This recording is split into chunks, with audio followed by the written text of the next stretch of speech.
Well, hello my little beauties, it's David Connolly here, the web developer extraordinaire. This is the final docs update on this channel. In future, these videos like this will be going on to the Trongate channel on YouTube. Yes, indeed, we have a channel and it's sort of a community effort, and I think that this is a far more appropriate place to have this type of content. So if you're following along with any of this, the next video, if there's anything like this, will be at youtube.com/Trongate. That's where the action is, and please do subscribe. So, while we're here, I thought I would give you just one last docs update from this channel. Now, I am going to talk about Trongate from time to time here, by the way. I might mention announcements, maybe I'll do a tutorial or two, but Trongate's kind of going through some changes and it's becoming more of a community-driven thing. So I hope that you will check out the Trongate channel on YouTube, and I hope that you'll consider becoming involved. Now, today's theme is, well, it's funny, I've said that every day I've learnt something new. Today's lesson is that sometimes the most simple solutions are the best. Now, I woke up to a whole bunch of pull requests, and for that, I'm truly grateful. We all are. But unfortunately, I could see that one or two of you had some challenges figuring out how the naming conventions and whatnot work for the documentation. So I'm going to walk you through this right now, and hopefully this will clarify just some of the challenges that have appeared over the last 24 hours. So let me show you the documentation on this computer of mine here. I'm just on localhost. You can see that we've got a bunch of pages, and here they are, and we've got these nice URLs, breadcrumbs. It's all looking fantasticola. Now, if you look at this in a text editor, this is the documentation here. You might be surprised to discover that most of these files are HTML files. Just simple HTML. And the reason for that is because the goal with the documentation was to have something on GitHub whereby people could just look around and see the documentation like this without any need for a database or anything. And if they notice any faults, perhaps a typo or something, then they can just submit either an issue or a pull request. So that's why we've done it like this. There's no database. There's not even a Trongate framework. It's all mostly HTML.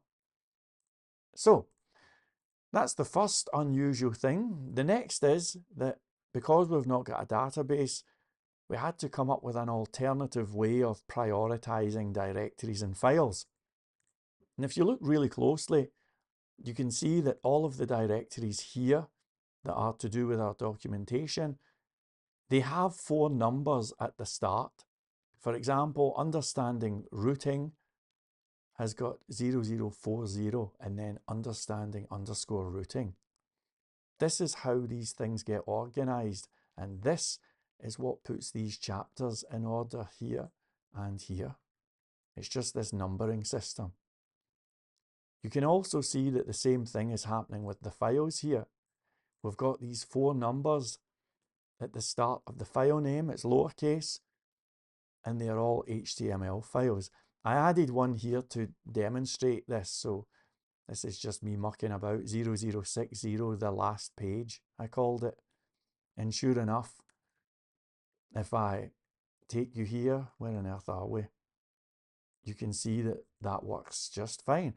If I wanted one on the first page, it would be something like 00. Now, routing and overviews first, so I'll do something like that. Just a test page, .html. And then if I refresh, you can see that we've now got this first test page here. So the idea is that you would chuck in all of your content,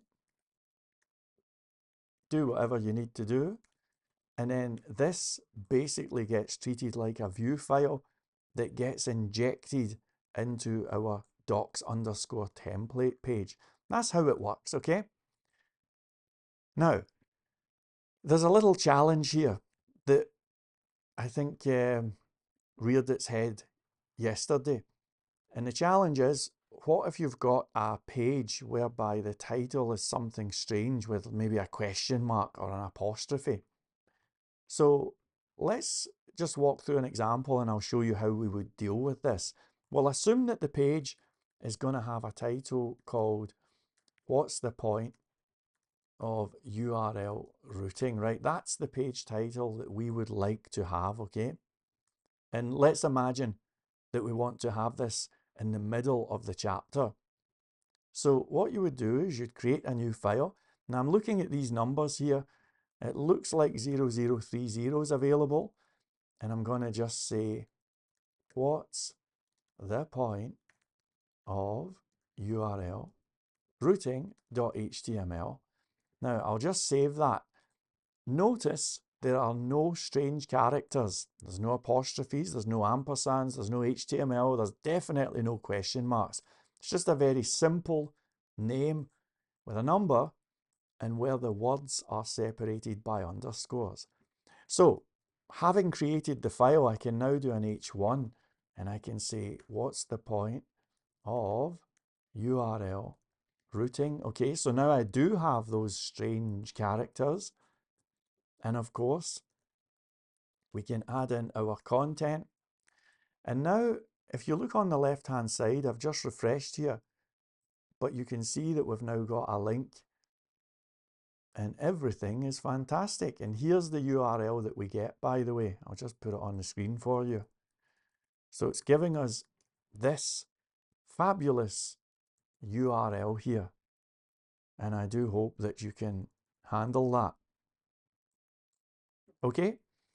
Now, of course, there is one challenge, which is if we look on the left-hand side, our left navigation looks kind of rubbish. So the way that we address that is we open up docs.php. It's in the main directory and it's a PHP class that helps all of this stuff to work without a database.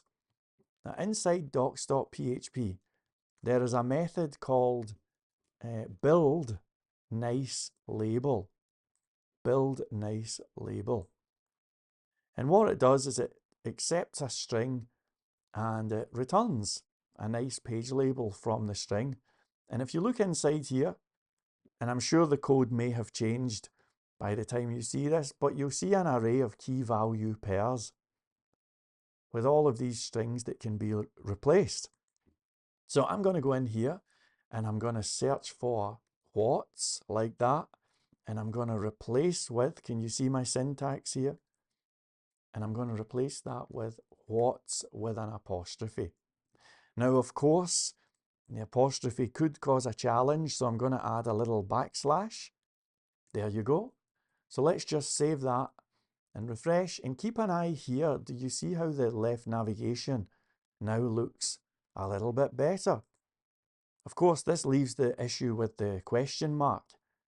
So I'll copy this string point of URL routing. I'm going to do a comma and I'm going to search for that. And whenever I see that, I'll replace it with that plus a question mark. So let's save and refresh. And now if you look on this left-hand menu, you can see that we have a beautiful label, but the URL and everything still works. The next, previous buttons, everything works. And there was never any need to introduce strange characters to the file names. So I hope that that's useful. I hope that that clarifies that issue. Now, I did wake up to a whole lot of pull requests, and I'm really, really super grateful, especially to Gavin Cox, I have to say, who has been working like a maniac, and he's added a whole lot of stuff last night. However, some of the things that came in, they had problematic characters, and there's been other pull requests that have come in. We have a few other people working on this, and there's been things like merge conflicts. I've even seen pull requests come in that say draft and I'm not able to merge them. I'm not entirely sure what draft means, by the way. But in any event, now that I hope I've clarified how this works in terms of the naming conventions, I'm going to be a complete pain in the neck. And I'm going to be asking you folks, especially Gavin and Balaz, would you forgive me, gentlemen, if I decline those pull requests that have come in today? And I'm going to ask you to take on board the information that I've just given you regarding how we handle these problematic URLs. And if you folks could just take that on board, make sure the URLs and all of that are cool, and then I'll certainly be delighted and super grateful to take on board whatever it is you've done. So I hope that I've clarified this. I apologize if this whole thing is a little bit esoteric, and I apologize if I never made any of this clear earlier on, but hopefully now you know how this documentation works. Also, before I go, a huge word of thanks to, let's all say it together, that's right, Simon. He identified some challenges with Windows. There's a lot of reading of paths, file paths and stuff. Windows uses backslashes. He identified a little challenge or two, and like the diamond he is, he solved that. So thank you very much indeed, Simon. Thanks also to Dom Sinclair, who has been helping out, and we really appreciate that as well. So that's pretty much the final docs update that you're going to be getting on this channel. Speaking of this channel, I'll give you a little sneak preview of possible coming attractions. Possible. I don't entirely, well, tomorrow's promised to no one. So I'm not really going to sit and say, this is for sure what I'm going to do. But there is a chance, just a chance, mind you, but a chance that I'm going to be putting out a course pretty soon. It's not definite. It's about 60-70% definite though. Now, if this happens, and I haven't told anyone, but if it happens, it'll probably be a course on how to start a web development business, or let's say how to get clients, that type of thing. And it's something that I've been doing since the mid-90s. I'm good at it, and it's something that I think I can bring to the table, and hopefully some of you folks will find this useful. Before that even happens though, let me give you some free training, because I can tell you that if that course ever does see the light of day, the very first thing that I'm going to be teaching is the value of positioning yourself as a leader within your field. Now, this, by my estimation, is far more valuable than any portfolio, any client testimony, any resume, or even any beautiful website that you may have built. To be seen as being the leader or a leader among a little tiny section of the IT community is quite a magical thing. And if you can position yourself in that manner, I think we can safely say that it's going to dramatically improve your hireability. The phone's going to ring and everything's going to be just fine. The challenge is, how do you take a random character and pluck them from obscurity and say, here you go, you're now head of the tribe or whatever? It's a very difficult thing to do, and if I'm being honest, I haven't entirely figured out how to teach that type of material. However, in case you haven't figured it out yet, Trongate is going places, and Trongate is going through a lot of change just now. I'll always hopefully be somewhere behind the scenes, or maybe doing tutorials on YouTube or whatever, but Trongate is no longer the David Connolly Roadshow. I'm kind of stepping back from the front of the camera stuff. And for you, this is a huge opportunity because there's going to be a big old vacuum. It's coming right up. And if you look at other framework communities, take the Laravel community, for example, the guy, and I won't say his name in case I get it wrong, but the guy who does Laracasts is probably more well known, more famous, I dare say, than the guy who made the actual framework. So there's going to be opportunities for people to come on board with Trongate and to plant down your flag and to basically say, chez moi, you know? And I don't know exactly how that's going to take shape. Maybe there's somebody watching who in the future could be doing a podcast. Maybe some of you could help contribute to the YouTube channel. Maybe there's somebody watching who's going to start doing courses like Laracast or something, and that would be fantastic. Who knows what's coming up? But I'm seeing a whole lot of opportunity here. And to those of you who have been good enough to help out, I'm not able to offer anything, by the way. I can't guarantee success, and unfortunately, I cannot afford a toaster. But I hope that you'll get something from this. I mean, you're all going on GitHub at least, and you can say, here we go. I'd mentioned previously that my friend Derek, he contributed to the Zend framework, and he pretty much built a career on that. He had it right on his CV. I contributed to the Zend framework, and he now earns more than anyone else I know of in this industry, and it's all based on that.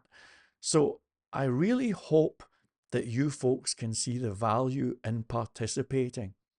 And, you know, if some stranger out there is thinking about doing a pull request and maybe they're not sure if it's a good idea or whatever, just do it anyway. Because I want to get as many people on board as possible, you know. And I think that's a good thing. I think it's going to be good for everyone, and it's going to be healthy for the framework. So anyway, that's your little update here. I don't know what my next video is going to be on YouTube. Like I say, I'm going to talk about Trongate from time to time, but as far as this type of stuff goes, it's going to be over to the Trongate channel on YouTube. And finally, I've got one or two people who've emailed me and have very kindly offered to help out with things like content and I think updating the learning zone and stuff. If those people are watching, I apologize if I've been a bit sloppy with my responses. Same goes for everyone. It's one of these times where I've currently got about, and I'm not exaggerating, I've got about 90,000 unopened emails. Of course, it's not all personal emails. Who knows how I ended up on these crazy lists, you know. But nevertheless, there's a lot of white noise out there. And if you've emailed me and you haven't heard back yet, please don't be offended. I can assure you, I'm either gonna get back to you or you've just got a little bit lost in the noise. So I apologize if anybody has missed me on any of the emails. All right, I think we're just about done. Thank you very much for being here. Stay cool, and I'll see you soon.